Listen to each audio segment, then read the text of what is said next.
So we can start by Om Namo Bhagavate Vasudevaya. Om Namo Bhagavate Vasudevaya. Om Namo Bhagavate Vasudevaya. Om Namo Bhagavate Vasudevaya. Om Namo Bhagavate Vasudevaya. Om Namo Bhagavate Vasudevaya. O my Lord, the Lord of the greatest and good Lord, I offer my respectful obeisances unto you. Narayanam Namaskritya Naram Chaiva Narottamam Devim Saraswatim Vyasam Tato Jayam Udiraye. Before reciting the Srimad Bhagavatam, which is the very means of conquest, one should offer respectful obeisances unto the personality of Godhead, Narayana, Narayana, the supremest human being, and unto the Mother Saraswati, the goddess of harmony, and unto Srimad Vyasadeva, the author. Nashtaprashkutadreshu Nityam Bhagavata Sevaya Bhagavati Uttama Shloke Bhakti Bhagavati Naishtiti. By regular intensity classes of Bhagavatam and by learning service of pure devotees, all that is troublesome to the heart is almost completely destroyed, and loving service unto the personality of Godhead, whose grace resounds into the songs, is established as an irrevocable fact. Om Jnanatimirandasya Jnananjana Shalakaya Chakshurmilitam Yena Tasmai Shri Gurave Namaha. I was blind in darkness of ignorance, and my spiritual master opened my eyes with the torchlight of knowledge. I offer my respectful obeisances unto you.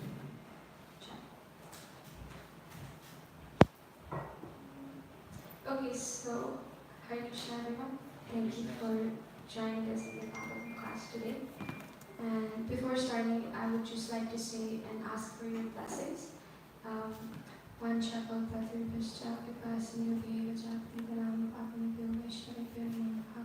So today's topic for discussion is actually this whole book. I don't know if we'll be able to discuss the whole canto in 1 hour because it's quite impossible. But we'll try to discuss the main points. And as you guys have also been attending these Bhagavatam classes, because when the semester started, we started with Canto 6. And please add on your points, and I will be keeping the floor open for discussions.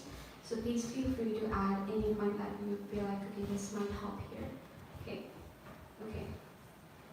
Let's start. So, Canto 6 describes about the protection given by Krishna to his devotees. And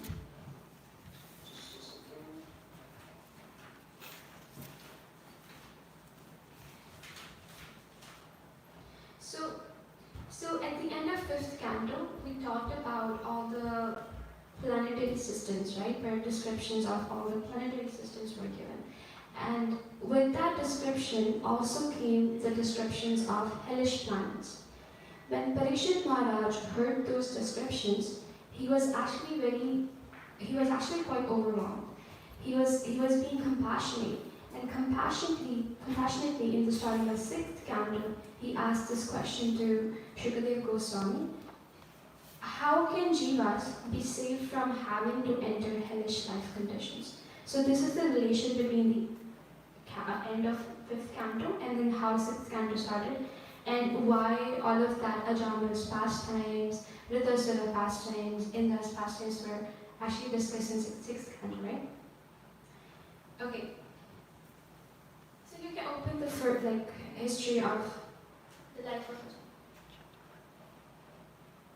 So how we're going to go is before every chapter, there's some summary of every chapter. So we'll read that first and try to take out the main points from every chapter, right? So we have 19 chapters, so we'll try to take out as much as we can.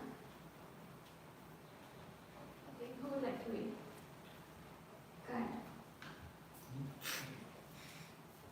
Throughout Srimad Bhagavatam, there are descriptions of 10 subject matters, including creation, subsequent creation, and planetary systems. Sukadeva Goswami, the speaker of Srimad Bhagavatam, has already described creation, subsequent creation, and the planetary systems in the 3rd, 4th, and 5th cantos. Now, in the 6th canto, which consists of 19 chapters, he will describe Poshana or protection by the Lord. The first chapter relates the history of Azami, who was considered a greatly sinful man, but was liberated when 4 order carriers of Vishnu came to rescue him from the hands of the order carriers of Yamraj. A full description of how he was liberated, having been relieved of the reaction of his sinful life, is given in this chapter. Sinful actions are painful both in this life and in the next. We should know for certain that the cause of all painful life is sinful action. On the path of fruitive work, one certainly commits sinful activities, and therefore, according to the consideration of karma kanda, different types of atonement are recommended. Such methods of atonement, however, do not free one from ignorance, which is the root of sinful life. Consequently, one is prone to commit sinful activities even after atonement, which is therefore very inadequate for purification. On the path of speculative knowledge, one becomes free from sinful life by understanding things as they are. Therefore, the acquirement of speculative knowledge is also considered a method of atonement. While performing fruitive activities, one can become free from the actions of sinful life through austerity, penance, celibacy, control of the mind and senses, truthfulness, and the practice of mystic yoga. By awakening knowledge, one may also utilize sinful reactions. Neither of these methods, however, can free from the tendency to commit sinful activities. By Bhakti Yoga, one can completely avoid the tendency of sinful life. Other methods are not very feasible. Therefore, the Vedic literature concludes that devotional service is more important than the methods of Karma Kanda and Jnana Kanda. Only the path of devotional service is auspicious for everyone. Fruitive activities and speculative knowledge cannot independently liberate anyone. But devotional service independent of karma and jnana is so potent that one who has fixed his mind at the lotus feet of Krishna is guaranteed not to meet Yamadutas. The order is guaranteed not to meet Yamadutas, the order carrier of Yamaraja, even in dreams. To prove the strength of devotional service, Sukadeva Goswami described the history of Azamila. Azamila was a resident of Kanya Kubza, the modern Kanuz. He was trained by his parents to become a perfect Brahmana by studying the Vedas and following the regulative principles. But because of his past, this youthful Brahmana was somehow attracted by a prostitute, and because of her association, he became most fallen and abandoned all regulative principles. Azamila begot in the womb of a prostitute 10 sons, the last of whom was called Narayana. At the time of Azamila's death, when the order carriers of Ramaraja came to take him, he loudly called the name Narayana in fear because he was attached to his youngest son. Thus he remembered the original Narayana, Lord Vishnu. Although he did not chant the holy name of Narayana completely, offensively, it acted nevertheless. As soon as he chanted the holy name of Narayana, the order carriers of Lord Vishnu immediately appeared on the scene. A discussion ensued between the order carriers of Lord Vishnu and those Yamaraja, and by hearing the discussion, Azamila was liberated. He could then understand the bad effect of fruitive activities and could also understand how exalted is the process of devotional service. Sure. So, Parikshit Maharaj asked Shukadeva Goswami a question, like, how can jivas be saved from having to enter hellish life conditions? So Parikshit Maharaj was like, okay, I've told Parikshit Maharaj, Shukadeva Goswami was like, okay, I've told Parikshit Maharaj 5 cantos knowledge. So he was like, I'm not going to just tell him the highest perfection right now, I will test him. So how did he test him? He said, okay, you don't want to enter hellish life conditions, you should atone for your sins, right? So he's like, okay, do karma kanda, if you based on what kind of sins you have done, atone for it based on Shastric evidences, right? So Parikshit was like, okay, but he was like, he realized a problem with it. So that problem he describes in verse 6.1.10. Can you please open it, Prabhu?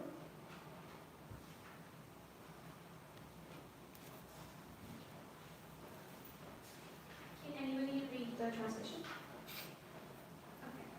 Sometimes one who is very alert so as not to commit sinful acts is victimized by sinful life again. I therefore consider this process of repeated sinning and atoning to be useless. It is like bathing of an elephant, for an elephant cleanses itself by taking a full bath and then throws dust over its head and body as soon as it returns to the land. Yeah, so if someone does karma kanda and they keep on atoning for the sins that they did, they do sin again and then they keep on atoning because the tendency of sinning has not gone away, right? The tendency to still sin is still there. It's like an elephant who goes into the water to wash himself up, but then comes out and throws the sand on him again. Right? So that's the problem that Parikshit Maharaj realized with this answer. And then Shukadeva Goswami Maharaj was like, okay, next throwball he gave. It's like, okay, do Jnana Kanda based on get to know about the sins and then don't do it, right? And then he said, like, if one follows the regulative principle of knowledge, he gradually progresses towards liberation from material desires. 6.13 and 14. First chapter. 13 and 14. Yes, Where is it? So he says, my dear king, if a diseased person eats the pure uncontaminated food prescribed by a physician, he is gradually cured, and the infection of disease can no longer touch him. Similarly, if one follows the regulative principle of knowledge, he gradually progresses towards liberation from material contaminations. Okay, so here also he's like trying to just say, okay, do Jnana Kanda, and that's how you will get liberated. But then Parikshit Maharaj says, in the next verse, 13 and 14, can someone read it? No, 14 and translation, yeah. Can you read it? she wants to read it. Okay. Yeah, thanks.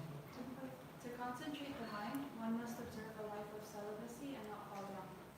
One must undergo the austerity of voluntarily giving up sense enjoyment. One must then control the mind and senses, give charity, be truthful, clean, and non-violent. Follow the regulative principles and regularly chant the holy name of the Lord. Thus, a sober and faithful person who knows the religious principles is temporarily purified of all sins performed with his body, words, and mind. These sins are like the dried leaves of creepers beneath a bamboo tree, which may be burned by fire, although their roots remain to grow again at the first opportunity. Right, so you see it says temporarily purified. Right, it's temporary. So now Parikshit Maharaj is like, okay, you're giving me Jnana Kanda, but then it's like you burn the whole forest of sin, but the roots are still there. From the top, you see, okay, we know that this is not true, this is not right to do, we have the knowledge, but then as soon as there's the first opportunity that they get, a very favorable opportunity in which they can sin, they end up doing it. Why is that? Because the roots are still there. Right? And then Shukadeva Maharaj is like, okay, my disciple is asking the right question. So then he opens up the highest permanent solution, which is Bhakti in verse 15 of the same chapter. Only a rare person who has adopted complete unalloyed devotional service to Krishna can uproot the weeds of sinful actions with no possibility that they will revive. He can do this simply by discharging devotional service, just as the sun can immediately dissipate fog by its rays. Right. So Bhakti is like a sun ray coming down to dissipate all the fog. Right? It's like a permanent solution. It destroys the tendency to sin, as well as it uproots the seed of like whatever the propensity was there to do it. It destroys all the past sins and also the propensity to sin again. So it's like a permanent solution. And so the main limb of bhakti is chanting of the holy name, right? So to give an example of that, the story of Ajamila was discussed in this canto. So as we read the story of Ajamila a bit, can anybody like to describe what it was, if they would like to share? One point each works too. He was in the right path, he was in the devotional path, but some what do we call the exposure to wrong thing kind of was the reason behind his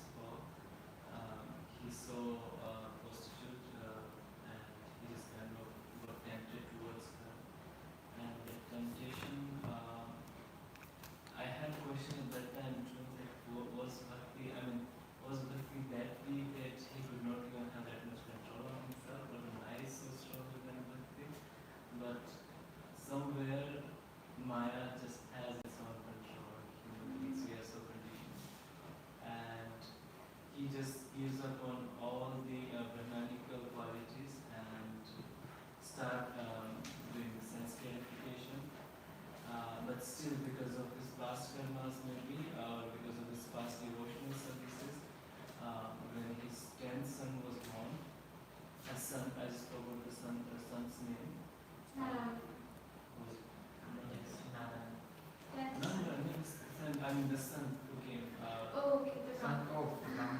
The Brahmin who came to her, his house, he just he was looking for food or shelter or something, and then he just kind of said like, keep Narayan as your son's name. So maybe it was that, what do we call something in English? Saint. See, yeah. That saint kind of blessed him with, kind of by giving his son Narayan name, the Narayan name. And that's where kind of he was already protected, I felt. That he just gave him that protection out there. And when he was about to die, since he was so much attached with his son, and he wasn't calling Krishna Narayan, but he was just calling his son Narayan. But there was, those feelings were full of love, attachment, and very honest for his son, but the name was called with kind of, real pain. And the real desire of the soul is to see the sun. And that's why Narayan is kind of came up here and sent his dutas to give him another chance to get back to Godhead. Right. Thank you for sharing that, Prabhu. And I think everybody would have these two questions that are answered in Prabhupada purport by Prabhupada. And it's actually in chapter 2, and we can discuss this first and then go back and discuss about what Vishnu Dutas and Yamadutas talk about. Right? So it's in the verse, it's in chapter 2, verse 49.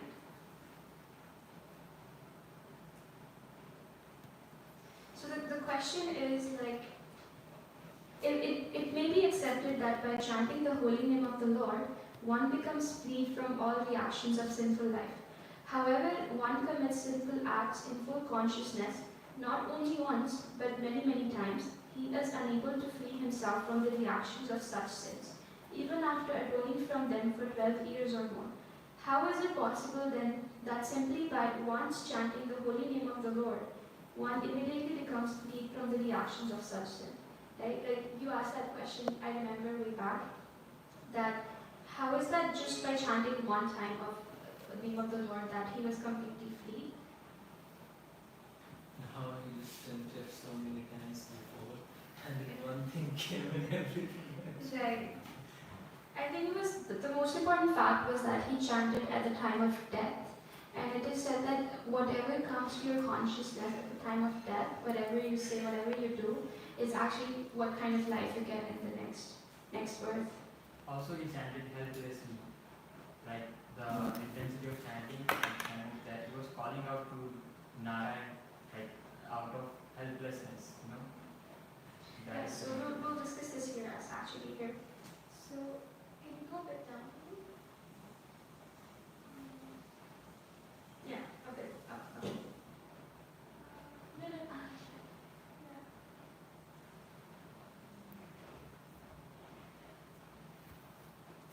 yeah, here. So can someone read this? Okay. Srila Vishwanath Chakravarti Thakur replies by quoting verse 9 and 10 of this chapter. The chanting of the holy name of Lord Vishnu is the best process of atonement for a thief of gold or other valuables, for a drunkard, or for one who betrays a friend or relative, for one who kills a Brahman, or for one who engages in sex with the wife of his guru or other superior.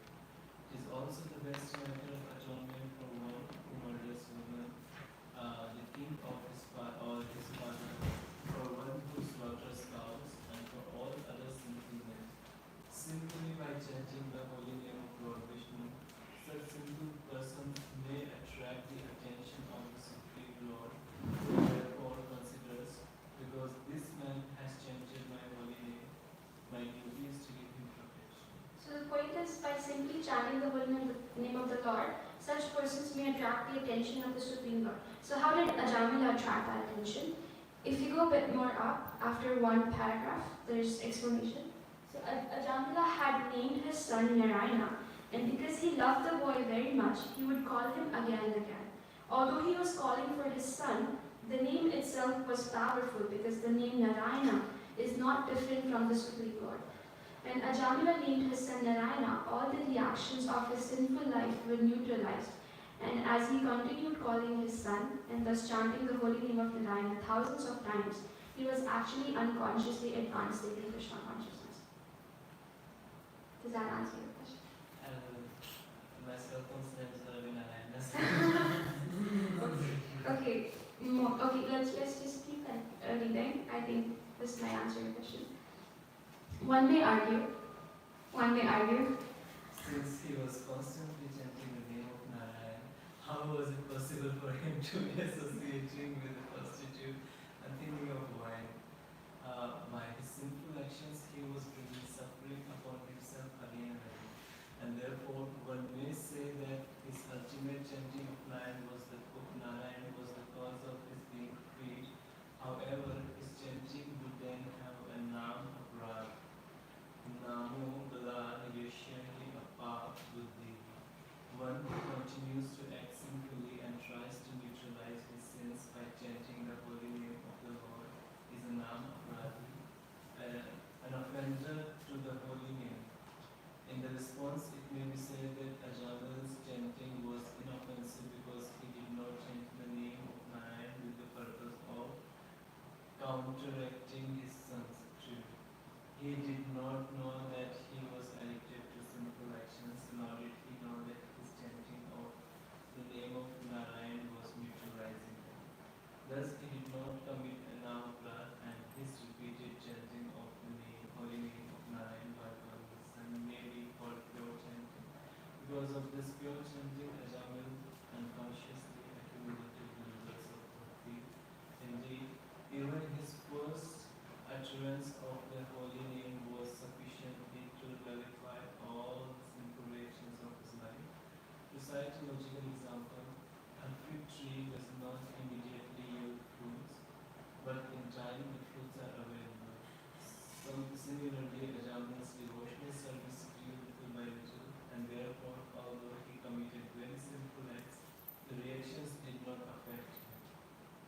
In the Shastras, it is said that if one chants the holy name of the Lord even once, the reactions of past, present, or future sinful life do not affect him. To give another example, if one extracts the poison fangs of a serpent, this saves the serpent's future victims from poisonous effects. Even if the serpent bites repeatedly. Similarly, if a devotee chants the holy name even once inoffensively, this protects him eternally.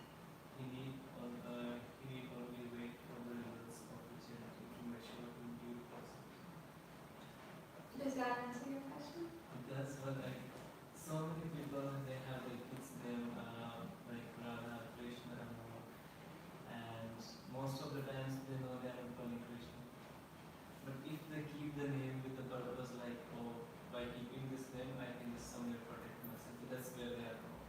He did not keep the name to protect, just to neutralize his sinful activities. I mean, Yeah, so it was inoffensive. It was inoffensive because of that reason. Because he did not chant the name of the Narayana with the purpose of counteracting his sins. He did not think like, oh, I used to do bhakti and now I've fallen down. If I name my son Narayana and I keep calling him, I would be counteracting all this. And that would be a wrong mentality. And neither he did know that he was addicted to sinful actions. When a person is so much engulfed in sin, sometimes they find all the ways to justify what they're doing. So he didn't even know that he was in sinful. He was doing sinful activities, and nor did he know that him chanting Narayana was actually neutralizing those sins. So he said that even if the basic main point of this is, even if one chants offensively and they don't know whenever they're chanting, it's actually counteracting all the sins that they did. So Shukadev Goswami was saying, for karma kandis, they have to actually know what kind of sin they did, so that they can go to shastras, find atonement for that sin, and then do it. Or for jnana kandis, they need to know what kind of sin they're prone to do, and then they will get more knowledge so that they don't end up doing it. But for bhakti marg, it's not needed. It doesn't matter what kind of sin you did, what kind of propensities you have. It will all be eradicated as long as you're chanting the name. But it doesn't have to be chanted in a way that you're trying to counteract the sins. So what was that offense in the holy name? One of the 10 offenses, like chanting of the holy name to counteract the sinful To reaction. commit sinful activities Is on the on the strength strength of of chanting chanting the name. Yeah, so that's the main point. That should not be done. So right now, if I think like we all have done a lot of sinful activities in our past, and while chanting, I know that some way it's gonna help me to neutralize my bad karmas, my Krishna's mercies for nothing. Is that selfish motive behind chanting? The one the least. So The selfish motive is to purify yourself. That is not selfish. Like, because you're purifying yourself so that you can serve Krishna nicely. purifying the motive was selfish. My example was in Egypt, so he was called Narayana. So the sun came immediately to him. But when the sun came, he was not affected by that. When he said Narayana, suddenly he became elevated. He was sinful actions were all gone. Yeah. Yes. Because of this Narayana, he was being troubled. Often whenever we are asking Narayana come and listen to him. And at the last moment when he was dying, he called him. I had a question because if any person names his children without any without any thinking of any selfish motive, if a person likes the name of Krishna like Vasudev and they names their children Vasudev or Krishna, so will their sinful actions will be neutralized? Yeah, because Every I think Nearly almost all the names Yes. is Yeah, that's why it's a pure country. Like, that's why the earth is pure. Because everybody has a sukriti to that extent that they're naming their kids out of Shastric name, who are just the other names of Supreme Personality of Godhead. So they have that sukriti, and that sukriti also comes from past life. Because if you see right now, India is also degrading in some contexts because they're taking the Western things, and then they're actually shy to name their kids after Shastric things. They're actually naming their kids, I don't know, I don't want to name anything, but it just doesn't make sense. Yeah, so they will get degraded. So I have this question actually. Prabhupada has mentioned this verse from Varaha Purana in a lot of his commentaries or purports, and even Amarendra Prabhu used it. It says basically, if my devotee is unable to remember me at the time of death because of disturbance felt within the body at that time, then I shall remember my devotee and take him back to my supreme abode. So the thing is, then we have heard about a lot of stories like Gajendra or Bharat Maharaj. Then why this didn't applies over there?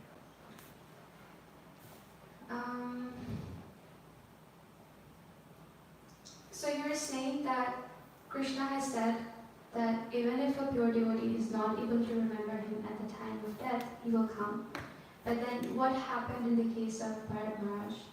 That he couldn't remember, he was remembering a deer at the time of death, and he got a deer body. Actually, that was a speedy ticket that Krishna gave him back to Godhead. So Bharat Maharaj is actually a pure devotee, right? But Krishna actually used him as an example to show that what will happen if, even if a pure person, like a liberated person, is um, is not thinking of Krishna at the time of death, he will not go back to Godhead. That person will have to take another birth. But because that person is a pure devotee, Krishna will favor him, and that's why he had this memory of his past life, which helped him to go back to Godhead faster. But if Krishna would have desired, he could have just gone in that birth only. Krishna can do anything. That's the point. Krishna didn't desire that because he wanted to set an example, but also he didn't want to just leave his devotee in bewilderment. You want to add something? Yeah, the point is that they all went back to Godhead at the end. So Krishna protected them. Krishna took them back to Godhead, right? So it doesn't matter like this lifetime or 2-3 lifetimes back, but Krishna will take you back to Godhead. If he says, then he will. And this was like an exception where he wants to set an example, like to show us that you just do devotional service, don't get attached to any material things. Like if Krishna is coming and giving his remembrance to everyone who is not attentive or who is not performing devotional service sincerely, then people will not follow sincerely. They will use this as like Krishna is there, he will take care, I can do whatever I want. So that is also there. So we have a lot of chapters to discuss. Let's move ahead.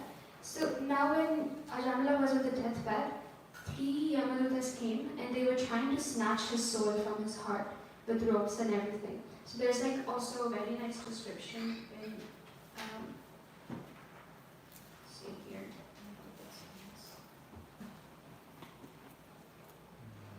So they were trying to snatch his soul out of his heart, and then he called Narayana 3 times, right? So then 4 Vishnu Dutas came to stop Yamadutas to take him to Yamaraj. So there's all these arguments that they put forth, like how can someone who is in charge of like taking care of taking the souls to Yamaraj can do such a big mistake that they're taking a person who is not who is not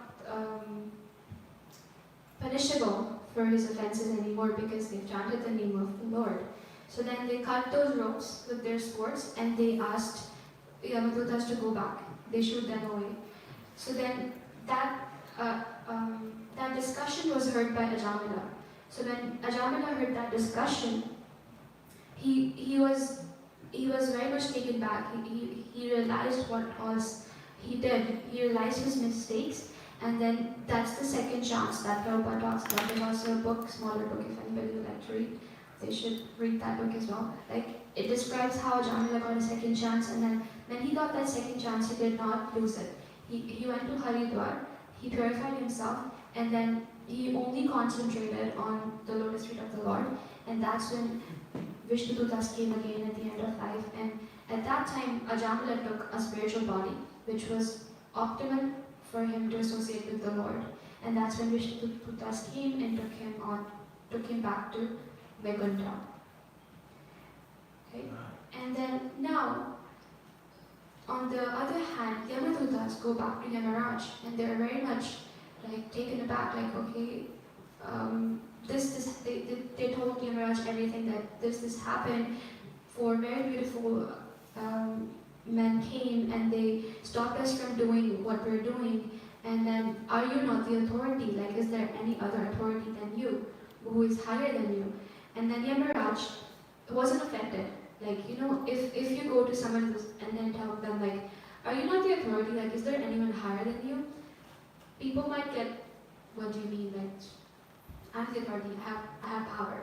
But Yamaraj wasn't like offended or anything. He actually was happy that now he has the chance to speak about the Supreme Personality of Godhead. And then he spoke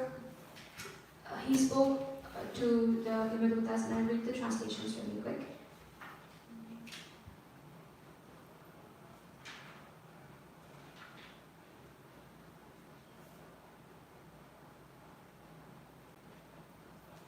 Okay, I'll read the summary part actually.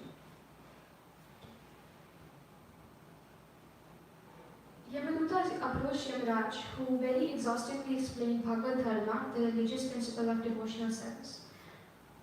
By chanting the holy name of the Lord, Ajamila had met 4 order carriers of Lord Vishnu. They were very beautiful and had quickly come to rescue him. Yamaraj now described them. The Vishnu Dutas are all pure devotees of the Lord, the Supreme Person in regard to the creation, maintenance, and annihilation of this cosmic manifestation. Neither King Indra, Varuna, Shiva, Brahma, and 7 rishis, nor I myself can understand the transcendental activities of Supreme Lord, who is self-sufficient and beyond the reach of material senses. With material senses, no one can attain enlightenment about him. The Lord, the master of the illusionary energy, possesses transcendental qualities for the good fortune of everyone, and his devotees are also qualified in that way. The devotee concerned only with rescuing the fallen souls from this material world apparently take birth in different places in the material world just to save the conditioned souls. One example is Srila Prabhupada. If one is someone interested in spiritual life, the devotees of the Lord protect him in many ways. Right? And then Yamaraj continued, the essence of Sanatana Dharma or eternal religion is extremely confidential. No one but the Lord himself can deliver that confidential religious system to human society. It is by mercy of the Lord that the transcendental system of religion can be understood by his pure devotee, and especially by 12 Mahajans. Other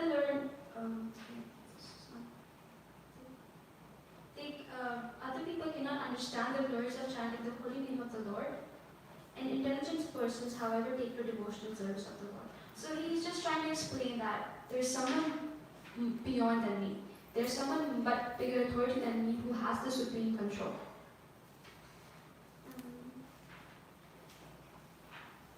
And then at the end of this chapter, he actually asks forgiveness from the Supreme Personality of Godhead. And the prayer that he makes is actually very humble.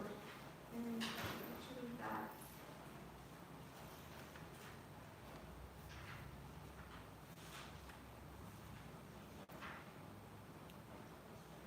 So he says, Yamaraj, considering himself as his servants to be offenders, spoke as follows, begging pardon from the Lord.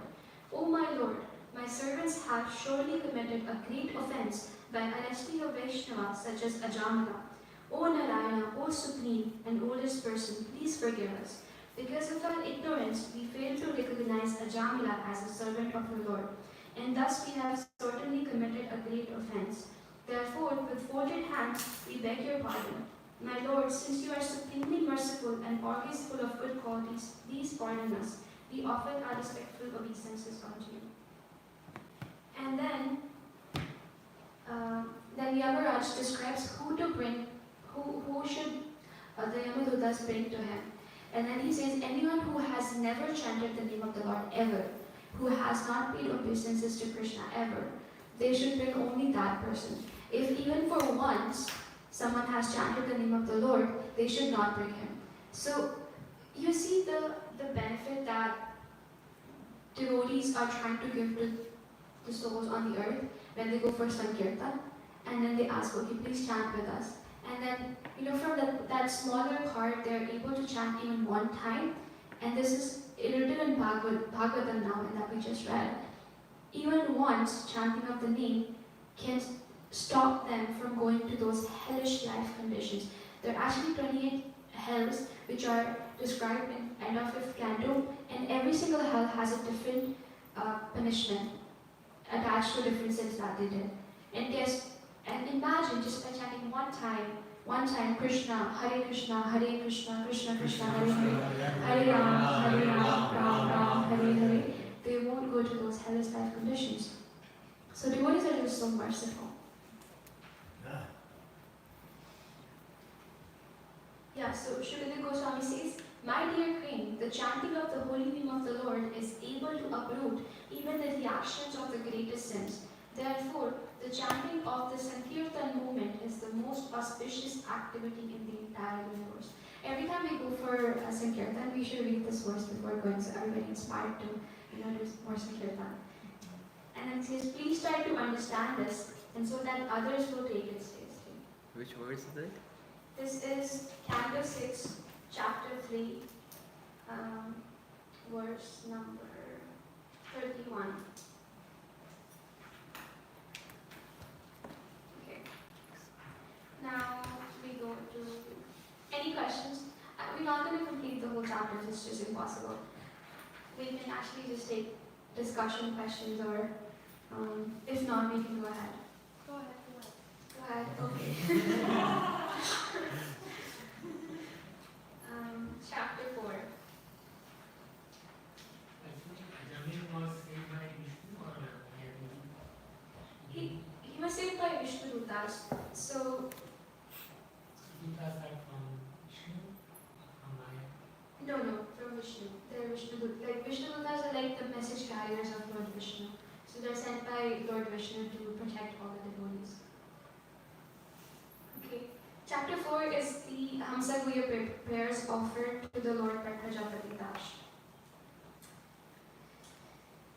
This is a funny story actually.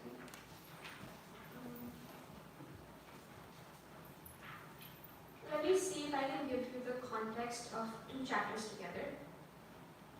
Okay. So, you remember when we did about Daksha in previous cantos when he offended Shiva? So he got the head of a goat, right? So he was so insulted by that head of a goat that he gave up his life, right? And now he came again as a son of who was it? Prachitas and Marisa. So this chapter 4 is actually the lineage continued of Uttanapada. Remember we were talking about the original people who actually had the progenation like Aditi, Riti, Uttanapad and everyone else, right? So this is the lineage of Uttanapad where Prachetas are talked about. So Prachetas are the son of Prachina Bharti, and Prachetas, okay. So Prachetas did a lot of austerities, right? And now Lord Shiva, when they were going to do the austerities, Lord Shiva came to them because they realized that they were pure devotees, and he was actually happy to instruct them. So he gave them Rudra Gita, right? So then, using that, they were able to please the Supreme Personality of Godhead, and they got the darshan of Lord Vishnu. So after that, they got what do you say? They got boons from Lord Vishnu, right? So then, after they done the austerities, they have that power, so then they start progeniting. So Prachetas were married to Marisa, and then Daksha was born. So this time, Daksha wasn't born as a first-class Brahmin. He was actually born as a Kshatriya. And Acharya says that this is because of his offense to Shiva in the past life. It's because he offended Shiva, that's why he didn't got a very nice birth next life. So, but even in this life, Lord trusted him with the project of, procreating. So now Daksha was trying to progenate, but he realized that he wasn't able to do it in the right way. So he went to Mount Vindhya, something like that, Mount Vindhya, and then he did austerities there. And he offered Hamsaguya prayers to Lord Vishnu, which are actually very nice. If you get time, you should read. Even in the summary, they've explained Hamsaguya prayers. And by those prayers, Lord Vishnu was kind of impressed, right? So he came down and he gave a boon to Daksha. So what kind of boon he gave now? So he didn't give him bhakti. The main point here is that if you offend a Vaishnava, Krishna is never happy with you. He didn't give Daksha pure bhakti because his main intention to approach Krishna was to progenate. He was actually very attached to material and sexual life. So Krishna gave him a boon that you'll be able to do it nicely. He didn't give him bhakti. So the point is he offended a Vaishnava, and Acharya says that because of that he wasn't given bhakti. And now, what happened? So as soon as he got the boon, he married a girl, and then he had 10,000 sons. 10,000 sons, and were called something with the H. I forgot.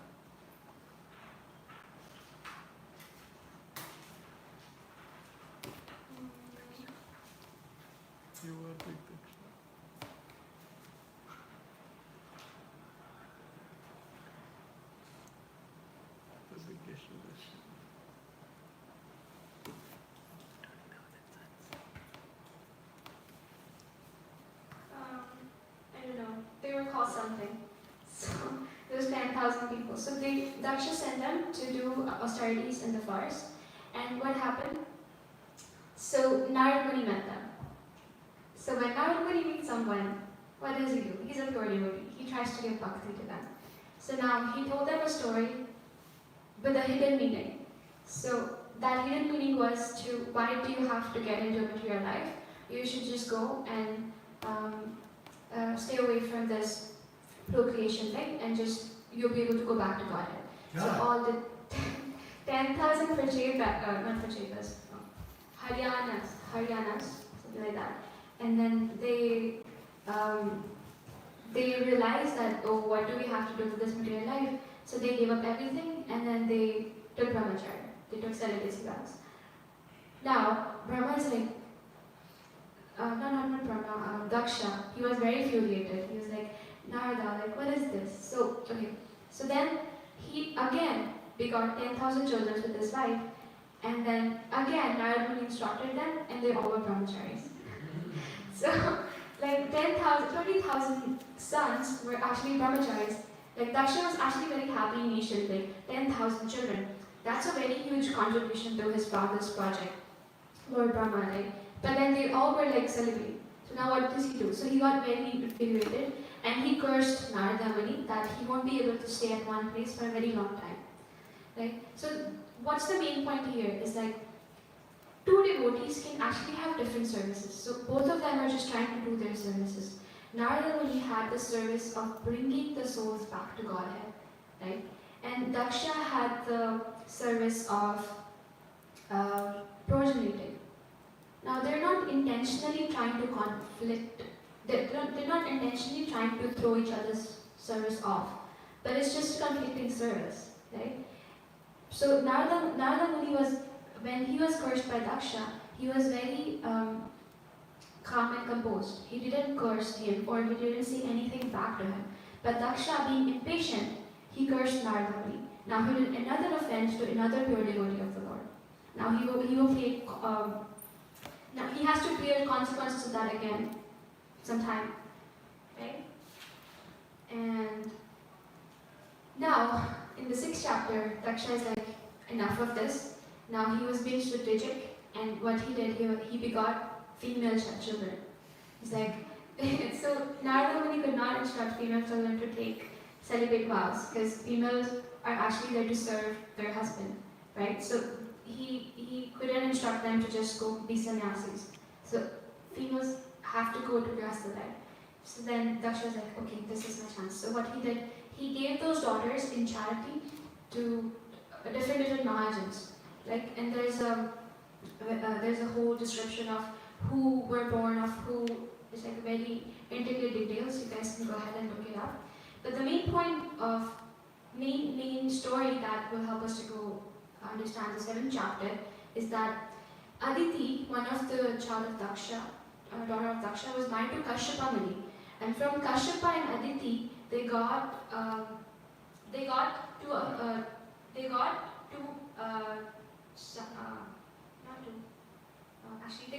a son. His name is Twasta, who was one of the Adityas, one of the very elevated person.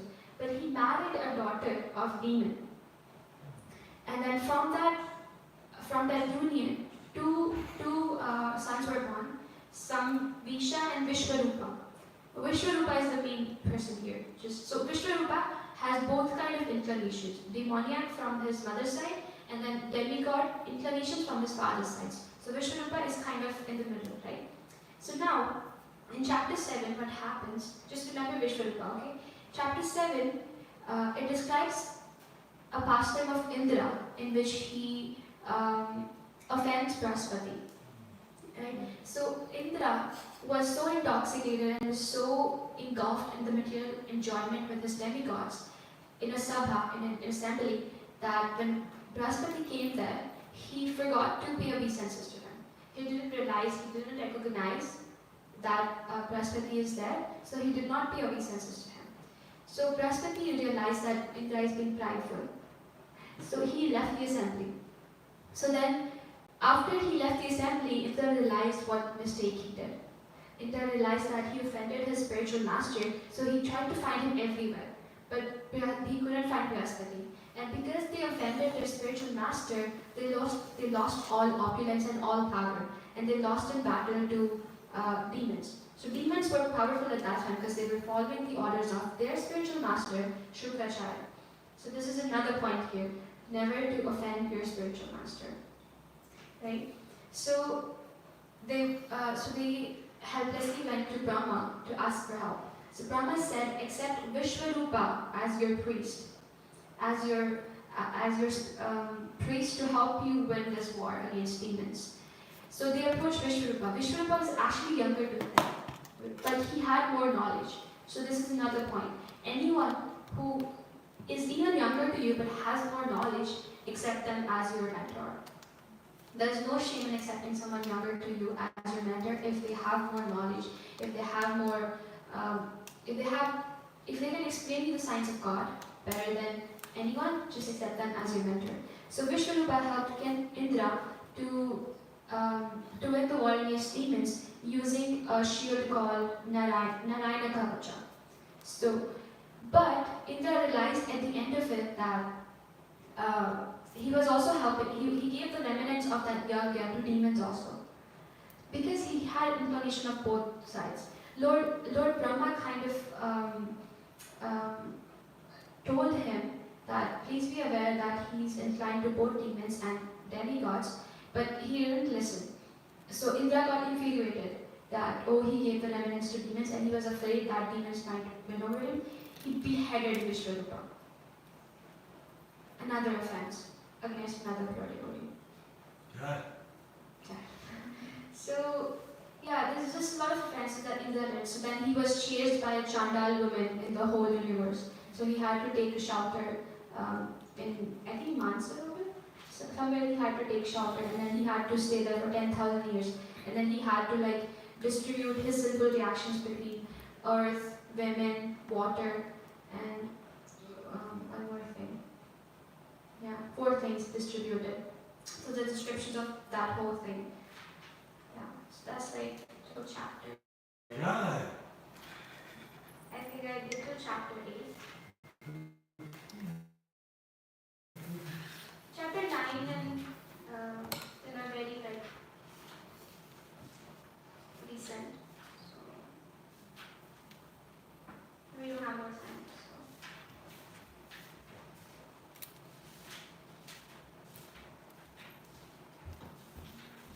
Hare Krishna. So yeah, chapter 9 is the appearance of demon Vridhasur, and that you guys can discuss. Maybe I can ask if we can schedule one more class to just give an overview of the whole thing, because I started that all night yesterday. But okay, thank you so much. We will stop Hare here. Krishna. Hare Krishna. One